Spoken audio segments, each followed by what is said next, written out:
masa bimbingan Fakultas Keguruan dan Ilmu Pendidikan di Universitas Siliwangi.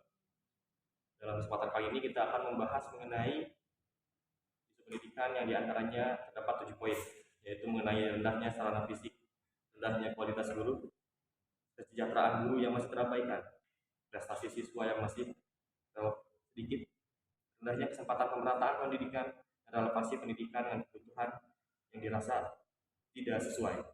Lalu dan poin terakhir adalah mengenai mahalnya biaya pendidikan. Dengan 7 poin tersebut, saya harap teman-teman mampu memberikan sumbangsi pengetahuan teman-teman mengenai hal tersebut, baik itu solusi ataupun keresahan yang teman-teman temui secara faktual di lapangan dan lain sebagainya. Dari itu diskusi secara sambung bisa dimulai dari sekarang. Barangkali ada teman-teman yang ingin menyampaikan pendapatnya terlebih dahulu, baik dari itu poin 1 ataupun poin 7. Silakan. Oke, baik. Saya di sini akan mungkin pertama menanggapi tentang pertama rendahnya sarana fisik. Memang di kita di Fakultas Keguruan Pendidikan ataupun di universitas ataupun di mana kita dididik untuk belajar, cari ilmu, di mana itu banyak gitu rendahan sarana fisik yang dimana itu kurang bagi kita sebagai sumber daya manusia yang dituntut untuk bisa mengaplikasikannya dengan teori ataupun prakteknya gitu. Nah, mungkin tanggapan saya di sini kenapa kayak kita itu masih negara berkembang gitu, belum menjadi negara maju, karena menurut saya dan saya mengutip dari Nelson Mandela juga bahwa pendidikan itu adalah senjata yang paling mematikan, yang dimana bisa menghancurkan ataupun mencerdaskan negara gitu. Jadi nggak semua tentang dengan peperangan, tapi di zaman sekarang itu pendidikan adalah yang paling penting. Yang dimana pendidikan kita untuk menjadi pendidikan yang baik itu diperlukan sarana fisik gitu, sarana nyata untuk mendorong sumber daya manusia kita agar lebih berkembang dan lebih maju gitu dari segi intelektual dan lain-lainnya. Jadi untuk sarana fisik sendiri itu sangat dibutuhkan ya untuk menunjang kita selaku calon tenaga pendidik memberikan tidak hanya teori mungkin ya, tapi juga secara praktik, dan hal tersebut dirasa bahkan di tingkat universitas masih kurang. Mungkin di sini teman-teman ada yang mau memberikan informasi contoh mungkin di tingkat SMA-nya terlebih dahulu. Di universitas saja kita masih dalam keadaan seperti ini gitu. Apakah mungkin di SMA juga sudah demikian? Barangkali itu sarana fisik dan lain-lain. Kalau di saya pernah waktu itu di SMP. Di SMP itu kami dituntut dulu buat menjadi juara. Baru akan diberikan fasilitas yang menunjang untuk dalam satu bidang. Contohnya saya dalam bidang basket. Sejujurnya di Kota Banjar itu mungkin masih sampai sekarang ya, fasilitas untuk menunjang dalam bidang olahraga, baik itu prestasi atau dalam pembelajaran masih sangat kurang. Contohnya dalam fasilitas ring basket. Saya mulai dari kelas 7 atau kelas 1 SMP sudah meminta atau mengajukan fasilitas terutama ring basket. Nah, mengapa? Karena tentunya ring basket dalam olahraga basket itu sangat penting gitu. Kita bukan hanya dengan duduk beda mungkin seperti bola atau bagaimana kan bisa kita pakai jalan keluar lainnya, bisa pakai sendal apakah masih bisa di jalan atau pakai kolnya di jalan apa. Tapi kalau misalnya dalam bola basket sangat sulit kalau misalnya tidak ada fasilitas sebelumnya.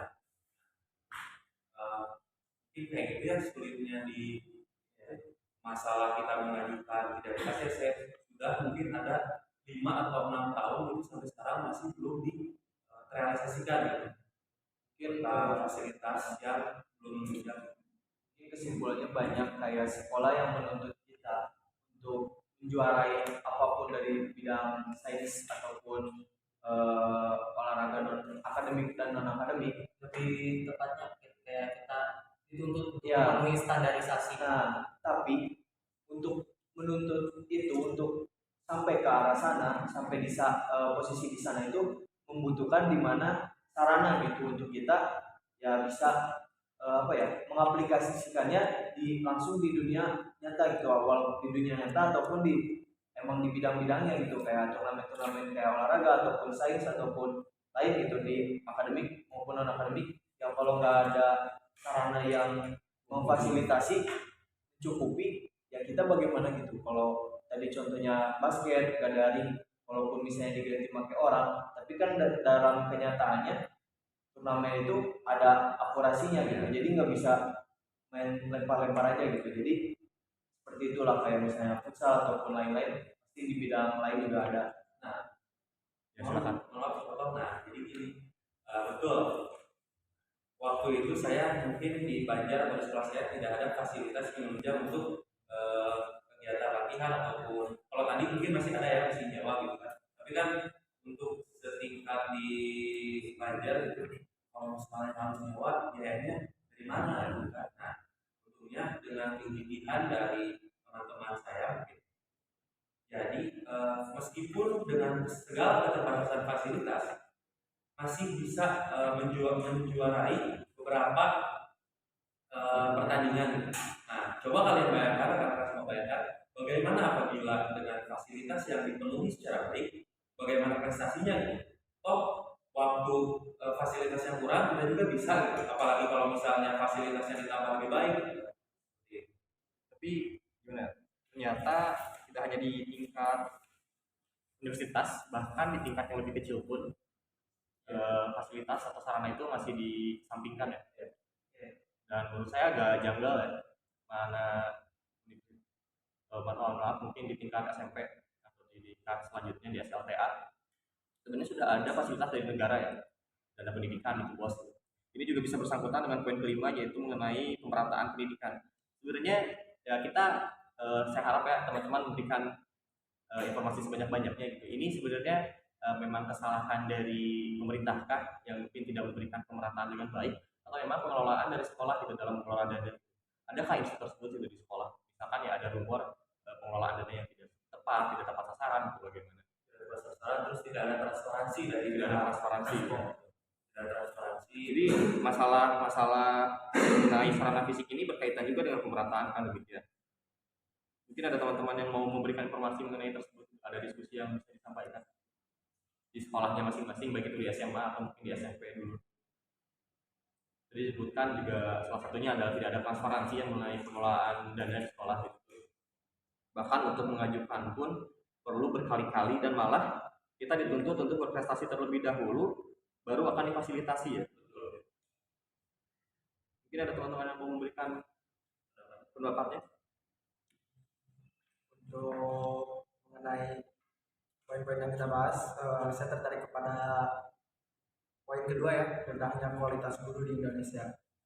Dan menurut sudut pandang saya pribadi, ketika saya SMA mencari tahu tentang dunia pendidikan, baik dalam negeri maupun luar negeri atau seluruh dunia, saya mendapat informasi dari guru saya ketika SMA bahwa di Jepang, salah satu contohnya, guru itu adalah orang-orang terbaik dari angkatan kita, orang-orang pilihan dari angkatan kita yang untuk dijadikan sebagai guru. Sedangkan mirisnya di Indonesia, guru itu hanya dijadikan profesi pelarian yang saat ini mungkin ya, karena mungkin si gurunya tadi pas kuliah ya asal kuliah dan ketika dia harus mengamalkan ilmu tersebut tapi tidak efektif. Karena apa?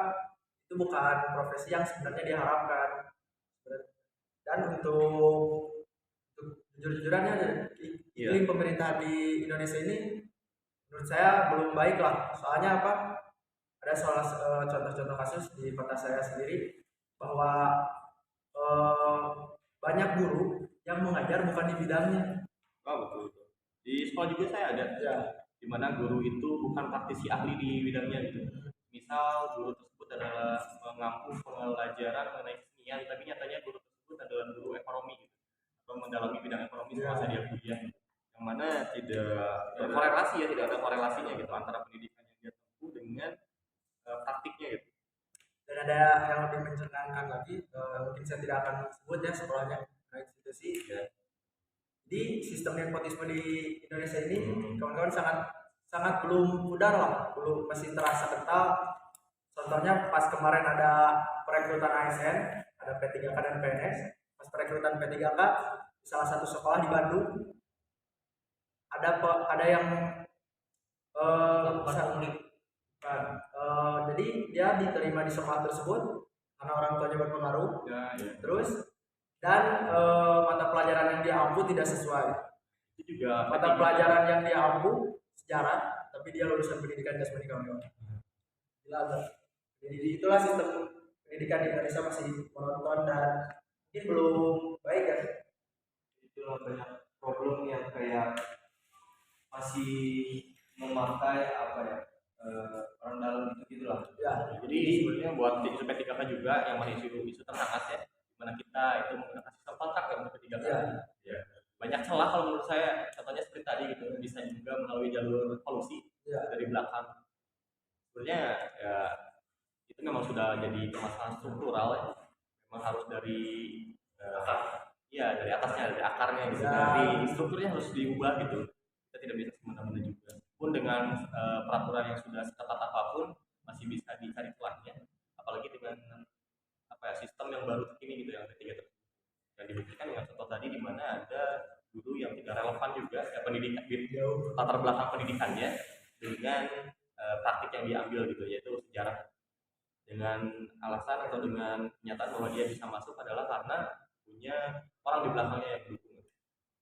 Dan untuk sudut pandang saya pribadi, untuk mengenai poin ketiga, rendahnya kesejahteraan guru, P3K sekarang tuh karena saudara saya juga ada yang lolos P3K kebetulan. Mungkin P3K itu adalah janji yang belum terrealisasi teman-teman, karena pada sampai saat ini gajinya tak kunjung juga turun kepada guru-guru. Sedangkan tugas guru itu ketika P3K sesuai penempatan yang dibutuhkan di pelosok dan susah sekali akses untuk menuju ke sekolah untuk mengajar. Tapi kalau secara teoritis P3K sendiri justru diharapkan adalah untuk memberikan kesejahteraan ya. Dimana meskipun kontrak gaji yang akan kita terima itu setara dengan guru PNS, tapi kenyataannya malah tidak sesuai. Dan sampai saat ini belum tergaji karena katanya nunggu anggaran tahun depan lah, nunggu keputusan apa. Dan kemarin isi terhangat Mas Menteri Pendidikan dan Kebudayaan mendapat semprotan dari anggota DPR. Katanya beliau ketika menyampaikan di luar pas rapat PBB menyampaikan kesuksesan atau rancangan-rancangan beliau akan pendidikan di Indonesia. Tetapi nyatanya masih banyak guru-guru yang menjerit karena sampai sekarang haknya belum kunjung terpenuhi. Tapi saya juga melihat video tersebut ya, mengenai laporan dari Mas Menteri yang ditanggapi oleh DPR. Sebenarnya dari Mas Menteri sendiri sebenarnya sudah menyalurkan gitu. Tapi malah kenyataannya ya banyak juga di lapangan guru-guru yang masih tidak mendapatkan benefit dari program tersebut. Kalau saya mau bertanya untuk rekan-rekan, dari faktor yang poin yang tadi, kalau misalnya begitu kualitas guru di Indonesia itu masih rendah ya. Nah, itu berhubungan kan dengan bagaimana kesejahteraan guru ya, tadi contohnya tidak realisasinya hak-haknya tidak dipenuhi. Itu yang berpengaruh ya. Jadi menurut saya tuh poin 3 sama 2 itu berkesinambungan. Jadi kalau poin ketiganya tidak emang ada poin 3 yang rendahnya kesejahteraan guru, maka akan banyak yang muncul kualitas guru yang kurang rendahnya. Kenapa?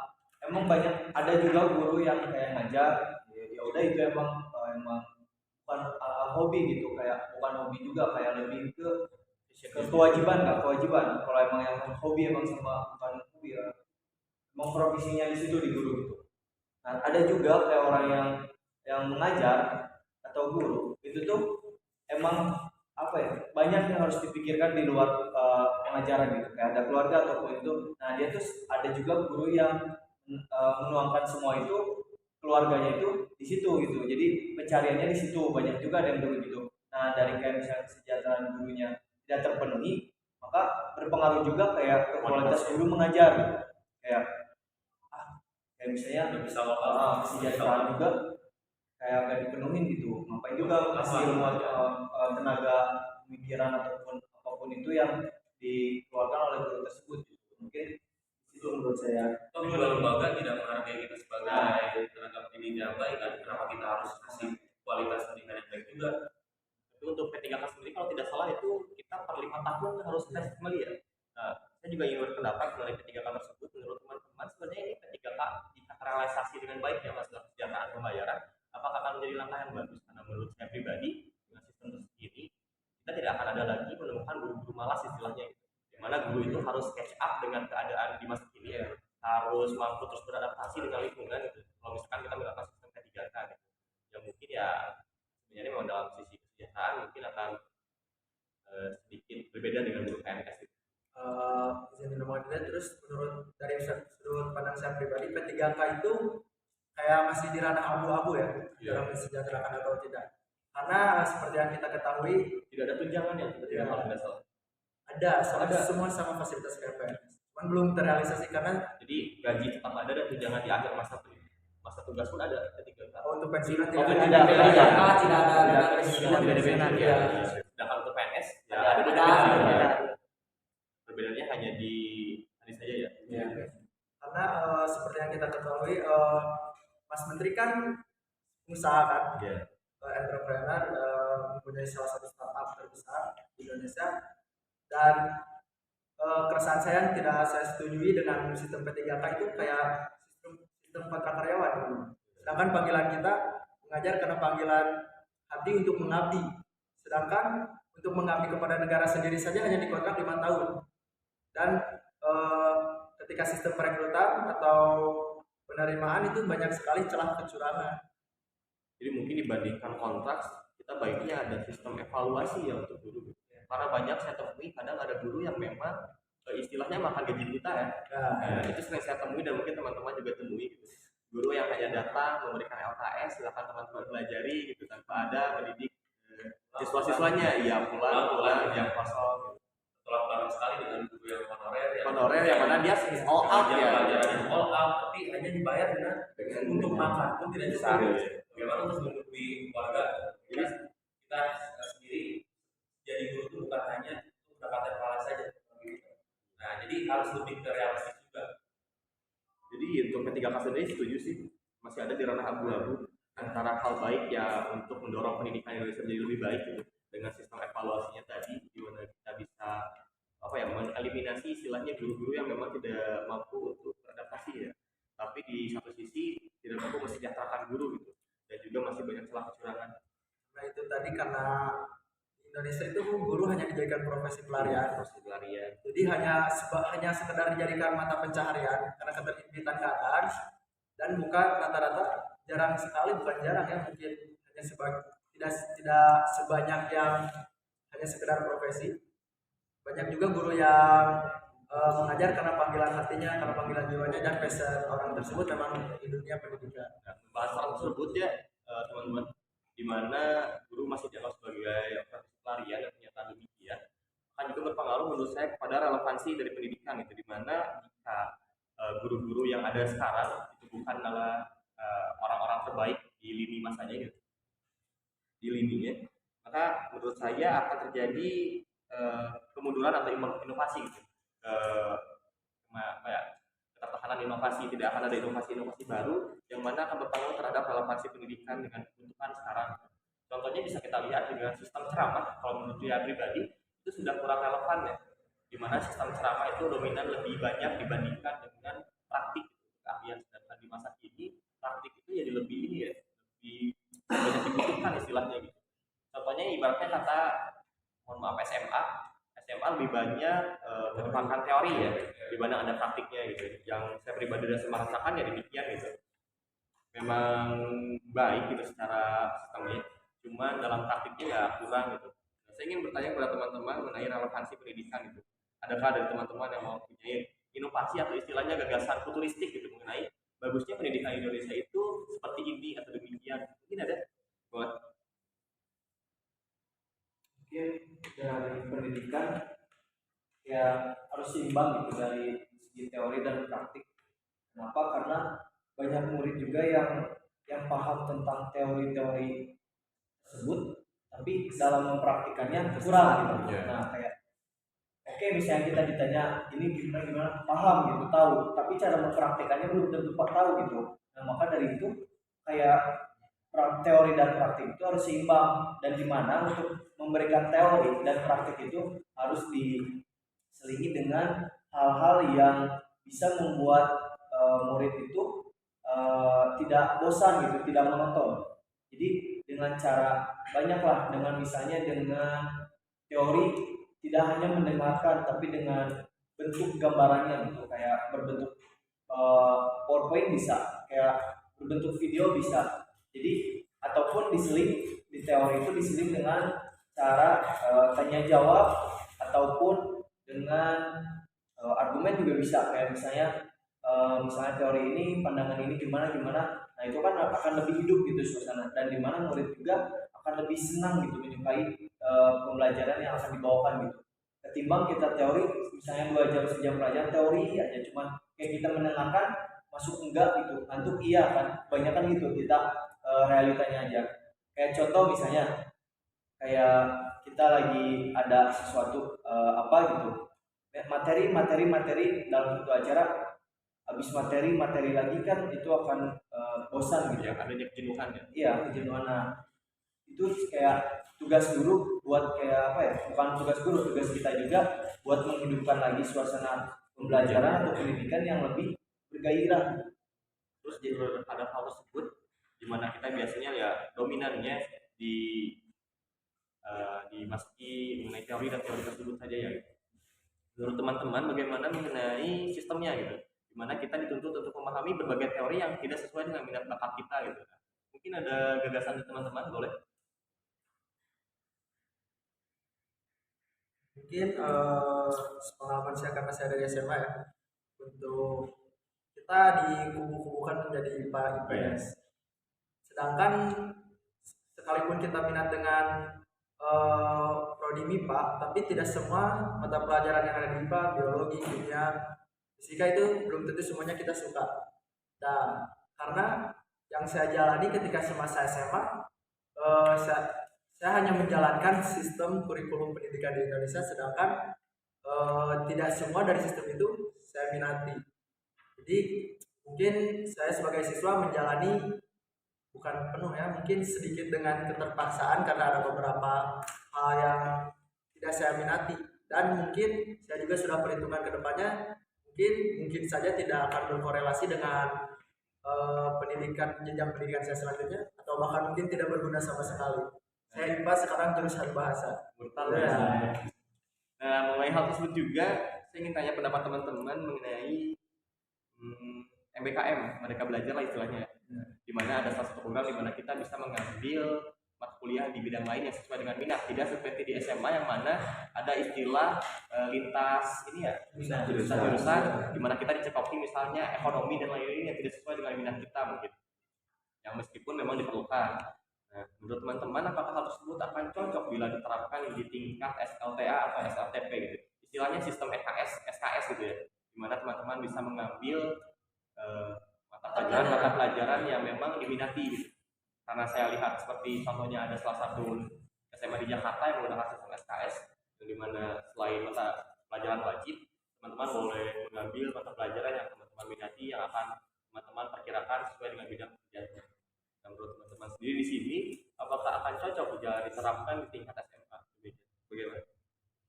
Kalau nggak salah saya pernah mendengar ya, salah satu SMA terfavorit di Bandung pernah menerapkan sistem tersebut, dan sekarang tidak tahu berjalan atau tidak. Menurut saya untuk terlepas dari sistem SKS atau tidak, untuk mengeksplorasi minat kita di bidang lain tidak ada salahnya mungkin, karena kita juga tidak pernah tahu kalau kita tidak pernah mencoba. Mungkin saat kita mengeksplor ke bidang lain, mungkin kita akan bisa saja merasa salah mengambil program, salah mengambil apa, karena kita tidak tahu dengan hal-hal yang di luar program tadi. Nah, kalau IPA, SPS. Jadi sebenarnya kalau untuk program Merdeka Belajar tersebut yang dari diterapkan di SMA tidak ada salahnya ya? Tidak ada salahnya. Nah, dan mungkin poin terakhir salah satunya adalah mengenai biaya pendidikan. Sebelum kita berlanjut ke poin selanjutnya adalah prestasi, yang mana menurut saya prestasi juga berhubungan dengan sarana fisik, pemerataan, kualitas guru dan lain-lainnya ya. Nah, untuk biaya pendidikan sendiri mengenai menurut teman-teman setelah contohnya di Jawa Barat ya, setelah kita digratiskan Shanghai SMA betul ya untuk SPP. Ya, menurut teman-teman sendiri apakah biaya pendidikan Indonesia ini masih terbilang mahal? Apakah bagaimana? Mungkin ada pendapatnya baik itu ya dari sisi biaya pendidikannya atau teknis pengerjaan pendidikan di sekolahnya masing-masing. Saya rasa iya ya. Mungkin untuk dibilang mahal ya mahal. Karena saya beberapa lihat konten mahasiswa Indonesia yang berkuliah di luar negeri, mereka bisa saja satu semester itu di bawah rata-rata penghasilan masyarakat di negara tersebut. Dan pemerintah sendiri pemerintah di sana tidak mempersulit untuk si warganya bersekolah. Contohnya misalkan kayak di Malaysia itu tidak ada misalkan anak SMA nongkrong di jalan, merokok, ngumpul-ngumpul, karena apa? Semua sudah digratiskan. Malah kalau tidak sekolah, anak tersebut ditangkap oleh pihak yang berwajib atau orang tuanya. Jadi sekolah kan? Ya. Dan untuk sistemnya pemerintah kita juga tidak diam lah. Cuman ya birokrasi pemerintah kita dengan seperti yang kita ketahui semakin ke bawah ya semakin semrawut ya, semakin dari pusat turun dana sekian triliun sampai ke daerah kan dipotong lagi sama orang-orang yang memang tidak amanat dengan jabatannya. Nah, menurut saya begini, kalau di tingkat SD, SMP, SMA, pendidikan itu termasuk murah. Namun kekurangannya seperti ini, kualitas pendidikannya juga tidak ikut rendah gitu. Saya lebih baik kalau misalnya kita spend uang lebih, tapi fasilitas kemudahan pendidikan yang lainnya, atau misalnya kita mengajukan apalah buat kegiatan apa. Nah, kalau misalnya sekarang digratisin itu sulit gitu untuk mengajukan sesuatu yang misalnya kita ingin lakukan, dipersulit Pak. Ya mungkin juga berhubungan dengan tadi ya, di mana birokrasi masih merawat, di mana dari atas kita diberikan dana sekian, dari bawahnya malah turun, dan ya berakhir kepada struktural tadi, di mana fasilitasnya jadi kurang, kualitas gurunya rendah karena tidak disejahterakan. Tapi untuk tingkat universitas sendiri bagi teman-teman, apakah bagaimana mengenai pendidikan biaya Universitas baik itu dari biaya dari pendidikan di universitas itu sendiri ataupun selama teman-teman menempuh gitu, baik itu biaya hidup, biaya untuk diperlukan hal lain lainnya. Itu Jadi boleh. kalau buat biaya hidup itu pilihan gitu ya. Iya. Ya kita mau ke yang mau lebih rendah, juga nah, kalau mau lebih sanggup mahal ya di Bandung, di Jakarta gitu. Kayak mungkin untuk selama saya menempuh perkuliahan ya, biaya hidup memang tadi seperti dikatakan memang itu pilihan balik lagi sendiri. Kalau untuk pembayaran UKT misalkan memang kalau saya menjalani di sini dengan fasilitas seadanya segini saya merasa bersyukur dan cukup, karena memang kalau di Bandung itu kayak UPI, Unpad karena memang udah gila banget fasilitasnya, karena kakak-kakak saya semua berkuliah di sana, saya udah lihat dalam ternyata pembangunannya tuh gila-gilaan. Malah yang bikin saya tercengang itu UPI yang dijuluki kampus pendidikan sekarang punya FK teman-teman. Iya, betul. Gila enggak? Karena tapi si FK-nya tersebut juga tidak hanya difokuskan ke dalam untuk menangani kecederaan dalam olahragaan dan program tersebut saya rasa masih berkorelasi, dan untuk menjalani perkuliahan di sini saya rasa cukup sih. Tapi mungkin ada beberapa orang juga teman-teman kita yang merasa tercekik dengan biaya-biaya tersebut. Dan mungkin karena itu tadi, karena di kasus-kasus tahun sebelumnya KIPK didapatkan oleh orang-orang yang tidak haknya. Bahkan nggak cuma sekarang ini. Iya. Dan untuk tahun sekarang yang saya sayangkan di angkatan kita kurangi kuotanya teman-teman. Tapi untuk secara keseluruhan biaya sendiri sebenarnya di Indonesia sudah ada titik terang ya. Ya. Mungkin mulai dari SMA contohnya di Jawa Barat yang sudah digratiskan. Untuk uang yang per bulanan itu pun juga di universitas juga sudah terlalu berat ya. Untuk IPK mungkin lebih ke survei ke langsung turun ke jalan Mungkin dari universitas sendiri yang Iya. masih kurang. karena kayak ada yang lebih membutuhkan ya dia malah nggak dapat gitu, yang malah yang cukup dia yang dapat gitu. Dan untuk UKT masih kurang tepat gitu. Jangan terlalu mematokkan kayak orang tua CPNS misalnya itu langsung ditinggi melambung gitu. Nah, itu saya rasakan sendiri ya. Saya mengajukan KIPK dan lain-lain kalau terhambat karena ya itu tadi orang tua yang misal dari pensiunan ya, padahal sudah pensiun ya, Sama. di mana gaji itu sudah dipotong tidak sesuai dengan saat masih menjabat gitu. Sisa gaji pokok. Ya, gaji pokok, sedangkan saat mengajukan selalu tersendat. Tapi setidaknya kita Indonesia sudah mengalami titik terang untuk masalah biaya pendidikan. Mengenai masalah biaya pendidikan yang mungkin ada dua komponen sih kenapa di perguruan tinggi pengeluaran itu besar, yakni sumber daya manusianya buat menggaji dosen, sebagainya, sama prasarana dan sarana seperti kita koleksi buku, praktikum, langganan dan jurnal. Nah, untuk sumber daya manusia ini mungkin ini berhubungannya dengan kualitas tenaga pendidik. Ya diharapkan mungkin dengan biaya pendidikan yang kita keluarkan itu hasilnya juga sepadan. Ya. Mengenai hal terakhir mungkin mengenai prestasi siswa, bisa teman-teman korelasikan juga dengan poin-poin sebelumnya. Iya, pendapatnya bagaimana?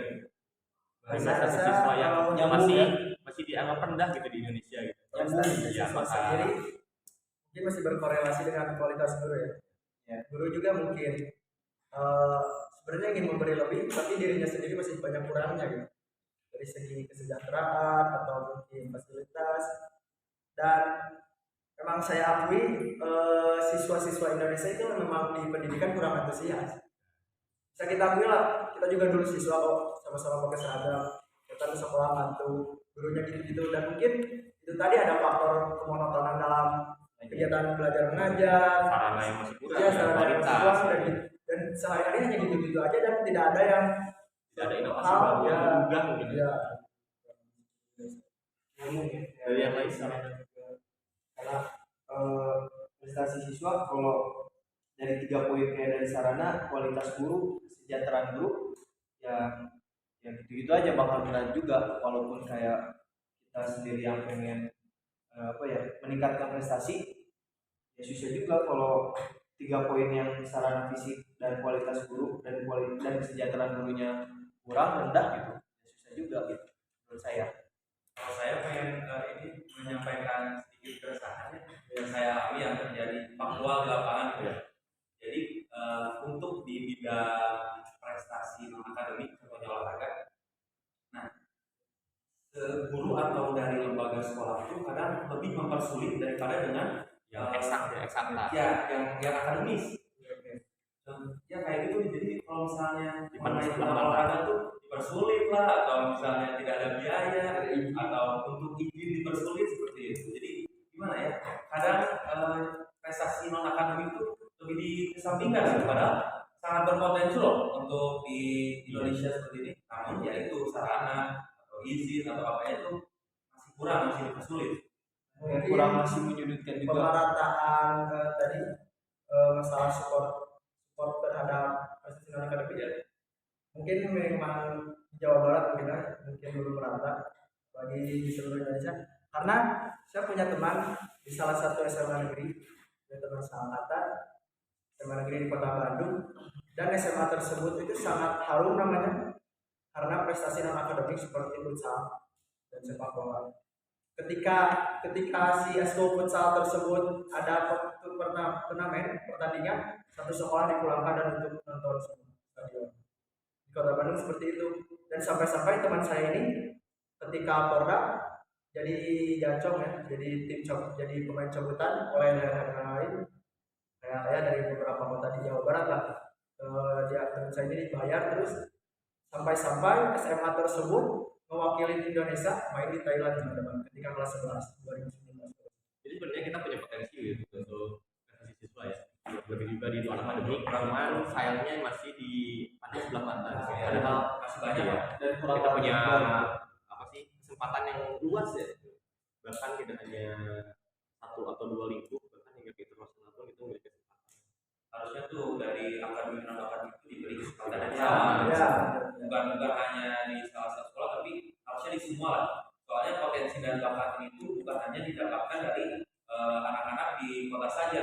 Banyak sekali kan, contohnya di main bola itu kan banyak yang di daerah-daerah, begitu dari luar Pulau Jawa. Bahkan yang saya tahu yang berprestasi itu bukan hanya dari Pulau Jawa saja. Harusnya kan pemerataan itu harus terjadi supaya non akademik dan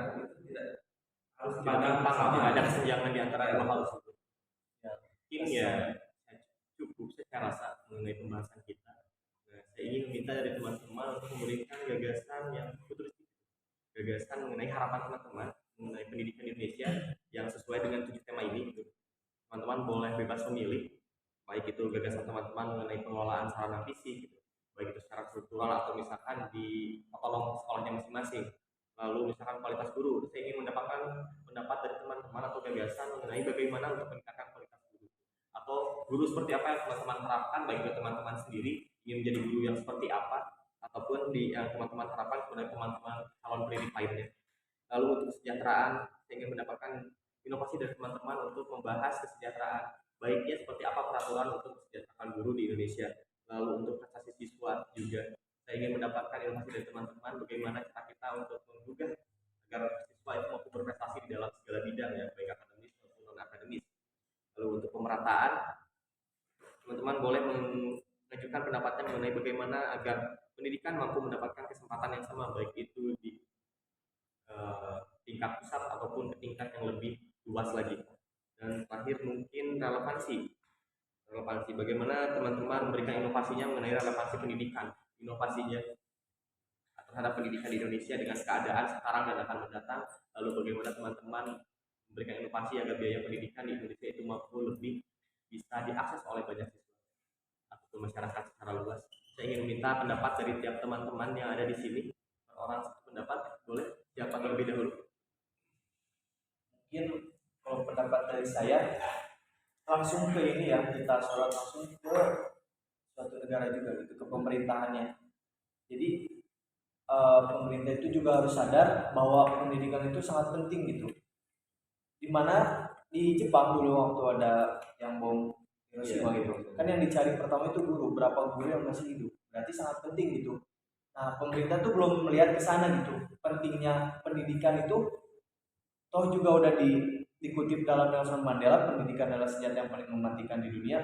Nah kita harus menyadarkan lagi, harus gimana gitu, kita harus menyadarkan pemerintah bahwa pendidikan kita itu masih kurang gitu. Nah bagaimana caranya kita mengembangkan dan memajukannya, itu harus dari pusatnya dulu, dari pemerintah. Nah kalau dari pemerintahnya udah melek dengan hal itu, ya semua akan mengikuti. Menurut saya semua akan mengikuti kalau dari pusatnya sadar gitu.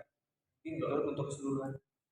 Saya menambahkan kalau misalnya pemerintah itu sebenarnya sudah baik dalam menciptakan sistem yang tiga-tiga. Nah, namun pada bukti di lapangan realisasinya mungkin kurang ya, atau tingkat sejahteraannya kurang. Nah, hal itu jadi harus oleh baik kita atau pemerintah harus meningkatkan kesejahteraannya dulu agar sumber daya manusia sebagai guru-guru tadi lebih sejahtera. Nah, kalau misalnya guru sudah sejahtera, kita tuh bisa mengeluarkan jadi kita tuh bisa all out gitu dalam membangun pendidikan yang baik di Indonesia.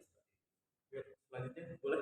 Jadi dari saya mengenai prestasi siswa mungkin bisa dijadikan saran juga ya kalau mau diterima. Untuk mengenai prestasi siswa mungkin dari kesadarannya siswa dulu ya, tergerakkan, jangan mau disuapin, tunggu dulu fasilitas kalau ada. Tapi mungkin kalau sama guru-guru yang terkait bisa diajak diskusi misalkan.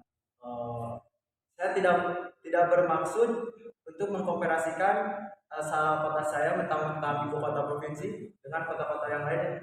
Mohon maaf sebelumnya. Mungkin untuk menjadikan, untuk bisa membuka mata si guru-guru terkait yang harusnya bertanggung jawab atau bisa memfasilitasi akses prestasi non akademik tadi. Mungkin bisa diajak diskusi, Bu, Pak, mohon maaf, misalkan kita mau nonjol, misalkan di bidang basket tadi, misalkan ada kok SMA yang lain juga, misalkan yang nonjol gara-gara prestasi non akademiknya bagus, sedangkan sekolah itu untuk mencetak akademisi kan, tapi ini harusnya oleh nama prestasi non akademik. Mungkin bisa itu dari saran dari saya untuk membuka mata, mungkin karena kita juga tidak menutup mata ya, mungkin guru-guru yang menjelang usia sepuh mungkin tahunya di zaman mereka ya otak aja misalkan. Nah itu tadi pentingnya kelas doang ya, mungkin dia kita dulu sebagai guru harus update dengan keadaan yang tidak harus mengikuti zaman. Nah sistem dari kita itu kan betul sudah bagus kan cara di lapangannya.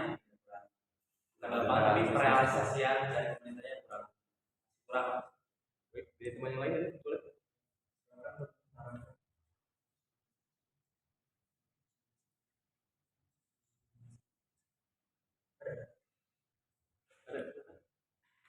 Mengenai pemerataan ya, mungkin pasti yang PPDB itu Pak masih menerapkan somasi ya, dengan tujuan menghilangkan kata favorit di setiap sekolah. Dalam kata lain, pemerataan.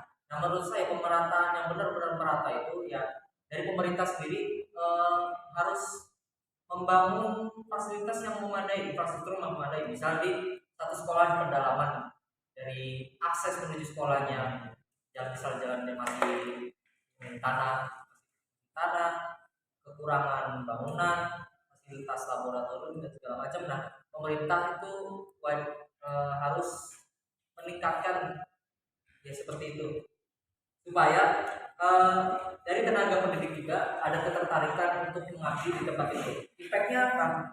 Untuk pendidikan naik dan prestasi juga akan naik, seperti itu sih. Ini ada belum saya memberikan pendapat pribadi saya dan menutup diskusi kita kali ini. Ada?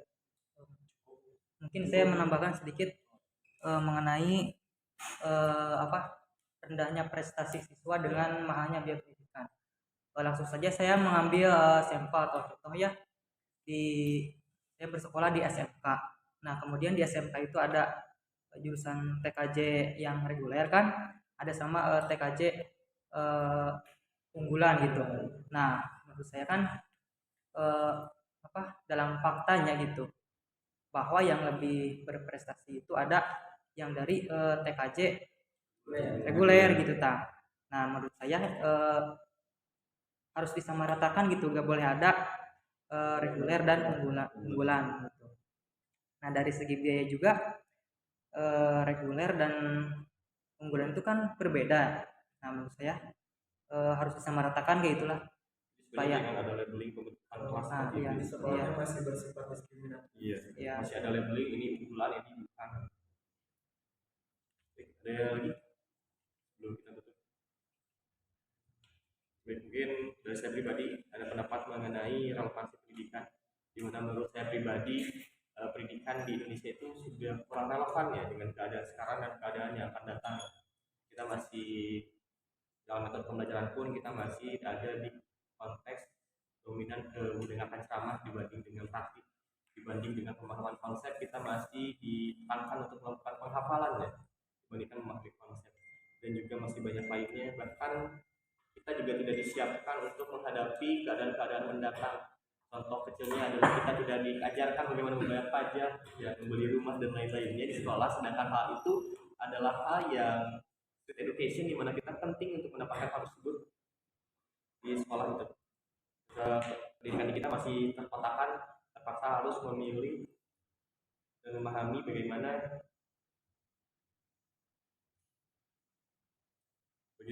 Pak?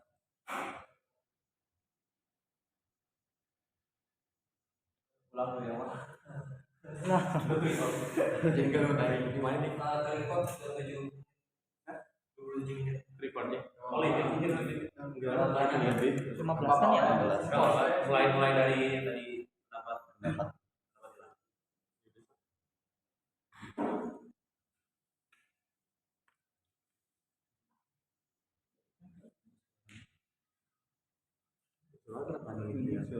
Soalnya ada orang masih ada story sampai 3 jam.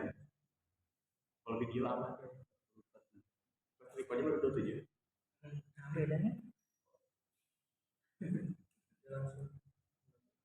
Itu udah di record ya? Udah untuk closing statement ya. Dan teman-teman, dalam kenyataannya 7 poin yang kita bahas mengenai rendahnya semangat fisik, kualitas guru, kesejahteraan guru, prestasi siswa, pemerataan pendidikan, relevansi pendidikan, dan biaya pendidikan, itu tidak semuanya masih menjadi masalah di Indonesia. Mungkin salah satunya adalah biaya pendidikan yang kian hari mulai yang murah ya. Lalu relevansi pendidikan yang mulai ada perubahan seperti di tingkat universitas yang mulai mengedepankan praktik dan kerjasama dengan institut-institut untuk dunia profesional. Lalu mengenai kualitas guru yang mungkin mulai diperhatikan melalui program P3K yang mengevaluasi guru agar mampu lebih up to date terhadap keadaan masa kini, yang meskipun masih memahami atau tidak memahami kesejahteraan guru secara luas ya, masih memundurkan atau tidak mengedepankan kesejahteraan guru. Dan closing statement dari saya adalah isu pendidikan di Indonesia tidak seluruhnya ada, semuanya mengalami perubahan yang dinamis, ada yang mengalami kemunduran, ada juga yang mengalami kemajuan menuju titik terang. Mungkin sekian untuk diskusi kali ini. Terima kasih atas kehadiran teman-teman. Terima kasih. Assalamualaikum warahmatullahi wabarakatuh. Waalaikumsalam warahmatullahi